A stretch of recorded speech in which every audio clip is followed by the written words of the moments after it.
Yo, what's going on, guys? Today we're going to be taking a first look at the Week 9 NFL slate on Draftkings. We're going to go through and build out a first look lineup, sort of cash game based. Cash games are what I mainly play on Sundays. That's what I mainly focus on. Not much of a tournament player, so we'll talk through some guys that stand out early on in the week just based on price tag, matchup.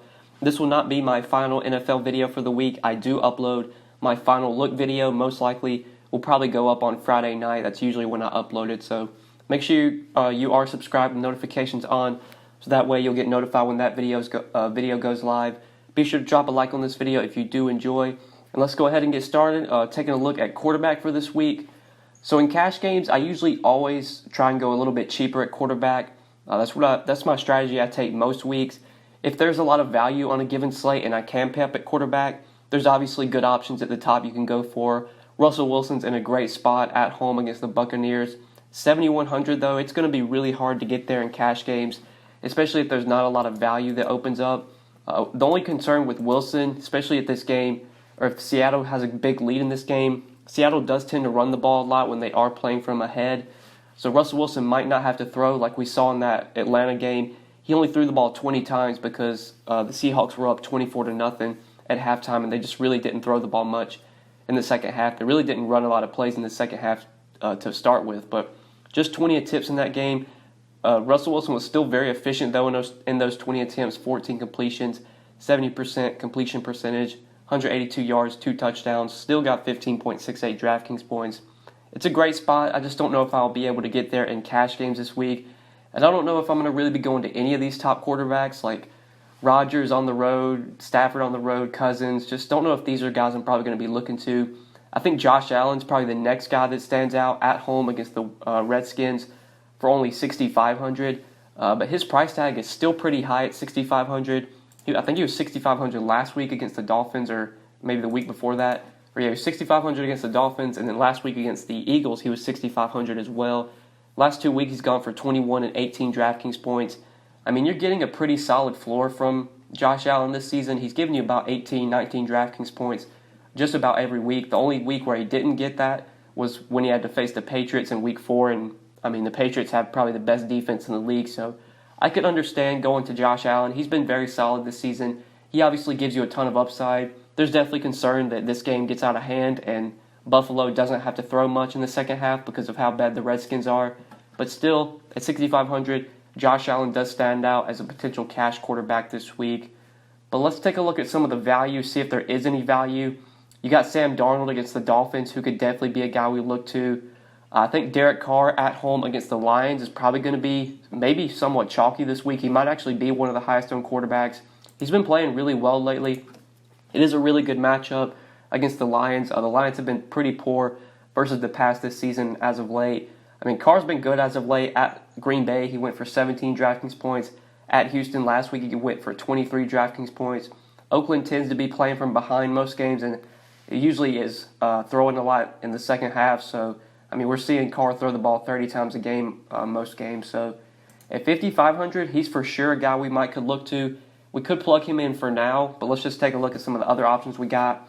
Just looking at some of the other plays, maybe Kyle Allen at home against the Titans could be viable for 5,200. We already got the news that he's going to start this week. Cam Newton's going to remain out. Phillip Rivers, he hasn't been great this season for fantasy. I mean, he's been okay. You're getting some big games from Rivers, like 27 against the Colts, almost at the Pacers, against the Colts, 23 against Houston, 23 against the Dolphins, 24 against the Titans. He definitely has had some rough games against Denver, only 6 DraftKings points. At Chicago last week, only 11 DraftKings points. At Detroit, only 11 DK points. Now he gets a matchup at home against Green Bay.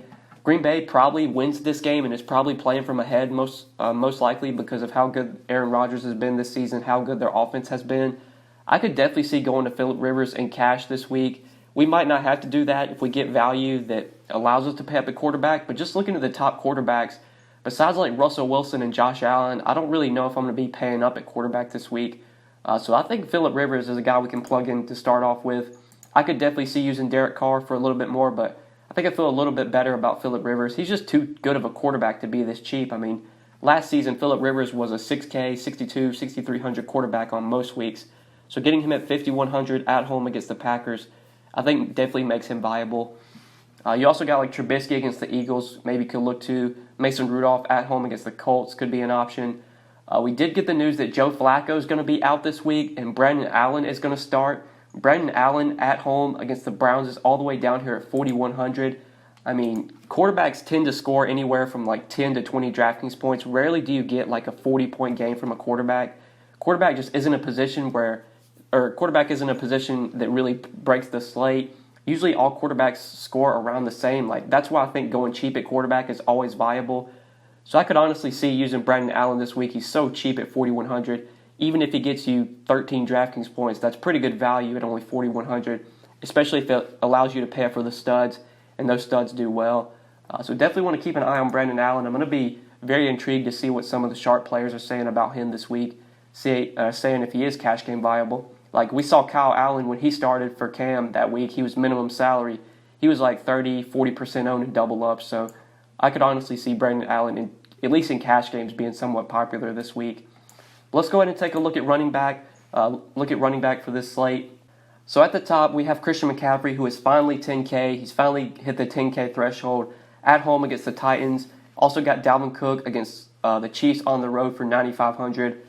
I think I was looking at receiver just to start off, or before I started recording, I was looking at receiver, and there was a lot of good value I saw at receiver. Honestly, think we might be able to pay up for both McCaffrey and Cook if we want to. I feel like I'm definitely going to want one of these guys in my lineup this week come Sunday. I mean, McCaffrey his floor right now is so incredibly high. Even in a tough matchup last week against the 49ers, he still went for 14 carries, 117 yards, had a rushing touchdown, also had 4 catches for 38 yards, 30 DraftKings points for McCaffrey. This matchup isn't like the best. I mean, Tennessee's just kind of been a middle-of-the-road defense against the run this season. But still, McCaffrey just gives you such a solid floor. There's some good value I see at receiver. I think we can go ahead and plug in Christian McCaffrey at 10K and then see what we can do from there. I'm going to try and get Cook in there as well, but we'll wait and see as of now. So just taking a look at some of the other running backs we have. You got Le'Veon Bell against the Dolphins. Obviously a great spot, but Bell's not very cheap. He's 7,700. He has not been efficient at all this season. He just hasn't really been that good to begin with. I mean, you look at just his yards per carry this season, 2.6, 3.6, 2.9, 1.9.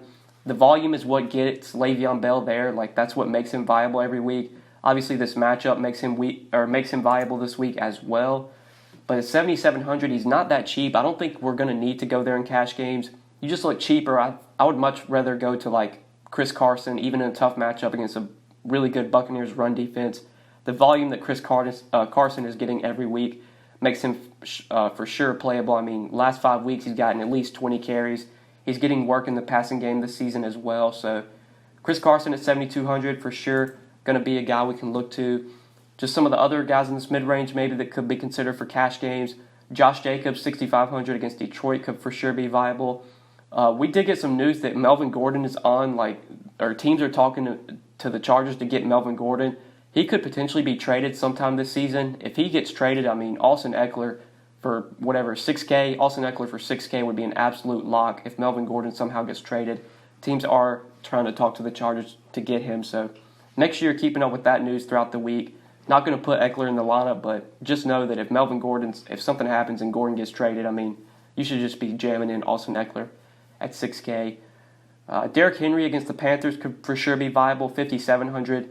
His lack of work in the passing game is obviously scary, but, I mean, the Panthers just got torched by the 49ers on Sunday. Tevin Coleman had 4 rushing touchdowns.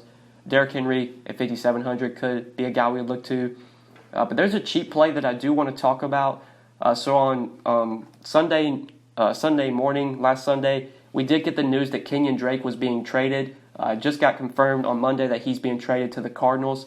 So that leaves Mark Walton as the starting running back for the Dolphins. And since the Dolphins play on Monday night, Mark Walton and a lot of these other Dolphins guys did not get their prices adjusted, especially for a matchup at home against the Jets.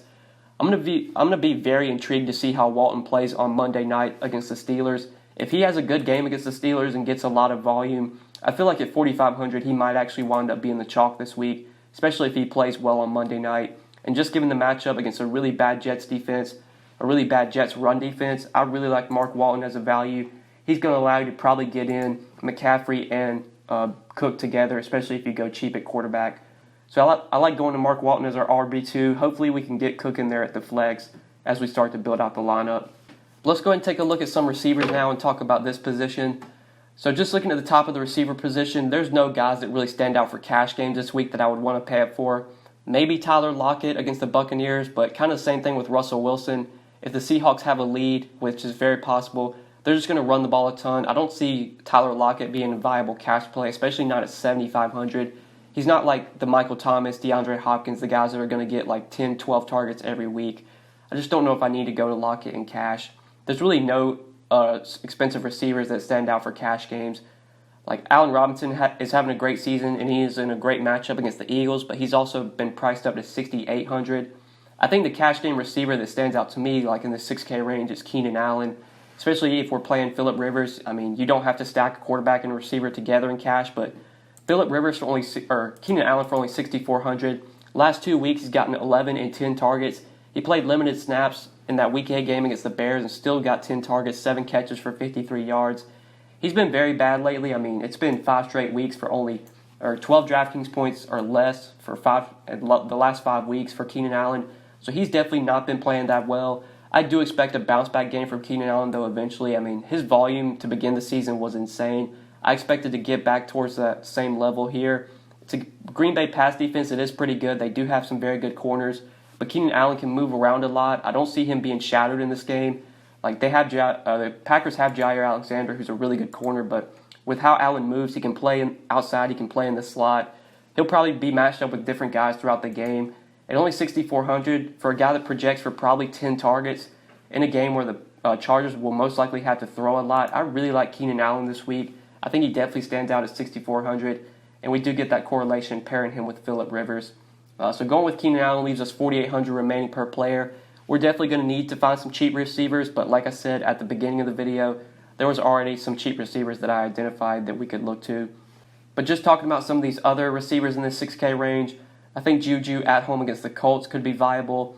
John Brown at home against the Redskins, especially if you're trying to play Josh Allen. I think pairing him with John Brown makes a lot of sense at 6,100. Courtland Sutton, probably don't want to go to him with Brandon Allen at quarterback, but Courtland Sutton should have a great season, rest of season, now that Emmanuel Sanders has been traded. DK Metcalf finally got into the end zone last week against the Falcons, but still is not seeing a ton of volume, and for cash games, we want guys that are going to get volume, and Metcalf's just not getting that. Plus, he got priced up to 5,700, so he's probably not cash game viable. So let's look under 5K, try and find some value at this position. I did want to talk about some of these Dolphins receivers. They're so cheap on DraftKings. Devontae Parker's 4,400 at home against the Jets. Last week with Ryan Fitzpatrick at quarterback, Parker got 5 catches for 55 yards and a touchdown. I am recording this video on Monday afternoon, so that Monday Night Football game has not started yet. If some of these Dolphins receivers have good games, if Parker gets like 8 to 10 targets on Monday night, he's for sure going to be in play for cash this week at only 4,400. Same with Preston Williams. Preston Williams is incredibly cheap at 4,200. He also had a solid game last week with Fitzpatrick at quarterback. Ever since Fitzpatrick took over, the Dolphins' offense has just looked a little bit better. So I think both of these Dolphins receivers make sense for cash. I think I'm going to roll with Parker because I just feel like he's the number one receiver and he projects for more volume. But the matchup is obviously so good that you could play either one of them. So let's go ahead and plug in Parker at 4,400. That gives us 4,900 remaining per player for a wide receiver, tight end, flex, and defense. So we're going to need to go cheap at some of these positions. Let's go ahead and plug in a cheap defense real quick, so that way we can see how our salary fits for the rest of the lineup. So I just looking for cheap home defenses. We got the Chargers at home against the Packers. Probably don't want to do that against Aaron Rodgers. The Chiefs at home against Minnesota. I mean, I like some Minnesota guys this week, so I'm probably not going to be going to the Chiefs. The Raiders at home against the Lions. Probably don't want to go there. Steelers at home against the Colts could maybe be viable. Getting Jacoby Brissett and this Colts offense on the road is always something I like to target. I mean, they're much better on the road, or much better at home than on the road. The Steelers at home have been pretty good defensively this season. They're forcing a lot of turnovers. They're getting sacks. So I think let's go ahead and plug in the Steelers D as a cheap defense, and if we have salary to upgrade, we can upgrade, but we'll plug them in for now. So now that leaves us 57.33 remaining per player for a wide receiver, tight end, and flex. There was one more cheap receiver I wanted to talk about, Jarvis Landry, 4,500. Not the best spot for the Browns here, having to go on the road into Denver to face the Broncos. But Jarvis Landry is so cheap on DraftKings. He's a guy that just continues to see a ton of volume. 10 targets week 4, 6 targets, 5 targets, 10 targets last week against the Patriots. It's a tough matchup in the slot. He'll probably have to see a lot of Chris Harris, and Chris Harris is a very good corner. But still, the volume that Landry is getting at this price tag, I think, makes him cash game viable, especially on DraftKings with the PPR scoring. Landry just needs like 5 catches for 60 yards to pay off this price tag or to be at least a viable play. He should easily be able to get that, and if he gets into the end zone, he's going to be a smash play. So I think Landry for 4,500 definitely makes some sense for cash this week. If we plug him in at 4,500, that leaves us 63.50 remaining per player for a tight end and a defense. So there's multiple routes we could go. We could try and pay up at the flex for like Cook or one of these guys, one of these running backs, and go with a cheap tight end, or we could maybe go to like one of these mid-range tight ends and fit in like one of these 7K, 6K plays. If we go with Dalvin Cook in the flex, that leaves us 3,200 remaining for a tight end. I don't know if there really are any tight ends down here that we can play. Dallas Goedert maybe. I mean, Dallas Goedert continues to see plenty of volume. He's playing a lot of snaps. Last week against Buffalo, 5 targets, 3 catches, 22 yards and a touchdown. Against Dallas, 4 targets, 4 catches, 69 yards and a touchdown. He's been playing really well lately. The Bears have struggled against tight ends this season, so Goddard could be a guy we look to. I mean, if O.J. Howard gets traded or if he's out again, I mean, Cameron Brate got 6 targets last week, 3 catches for 32 yards, 6.2 DraftKings points. Obviously not a great game, but he's still incredibly cheap at 3,100. Noah Fant as well. Noah Fant got a lot of volume last week. After the Emmanuel Sanders trade, he seemed to be the biggest beneficiary. People were talking about Deshaun Hamilton being a guy that was going to benefit from the Sanders trade, but Hamilton only got 1 target last week. Noah Fant got 8 targets, 5 catches, 26 yards, 7.6 DraftKings points against the Colts. Only 3K on DraftKings in a home matchup against the Browns. There's definitely cheap tight ends available that if we wanted to fit in Cook, we could do that. We could go with Goddard. We could go with Brate. We could go with Fant. I think you could definitely plug in Fant for now at 3K, and that leaves you enough to play Dalvin Cook against the Chiefs. I mean, Dalvin Cook against the Chiefs is a smash spot. The Chiefs' run defense has been really bad this year. Running backs have been tearing up the Chiefs. We know the volume Cook's going to get every week. I mean, he pretty much has a floor of 20 DraftKings points on most weeks. He's going to get 20-plus carries. He gets work in the passing game. Dalvin Cook's just going to be a great play every week. Even at 9,500, I think he's worth the price tag, especially for cash games, just locking up that volume. And that leaves us 200 remaining per player, so if we wanted to upgrade a defense, there aren't really any defenses I'd want to get to. I mean, you have enough to get either the Titans or the Lions. Maybe the Lions you could play against the Raiders, but I'm fine sticking with this for now. If you did want to change up tight end and not go with Dalvin Cook at the top, you could definitely make some changes. Like, I don't think there's really any tight ends I want to pay up for.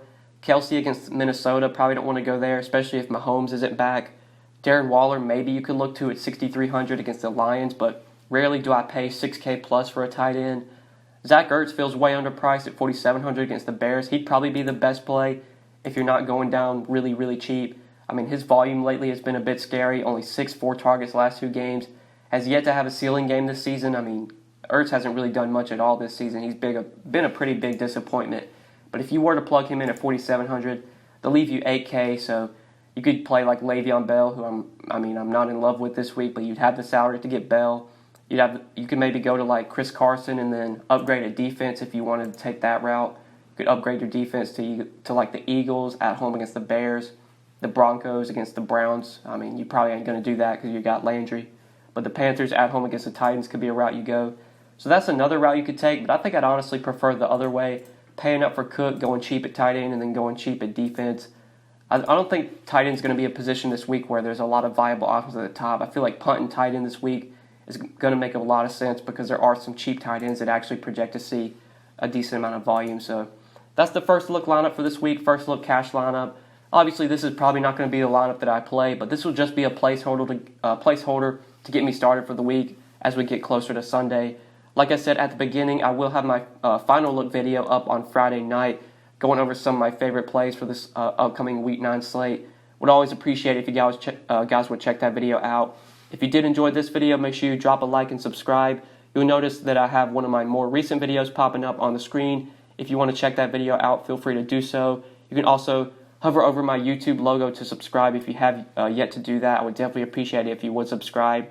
As always, feel free to leave any comments, any questions, any feedback down below in the comment section. Always appreciate that, and good luck on this upcoming Week 9 slate, guys. Peace.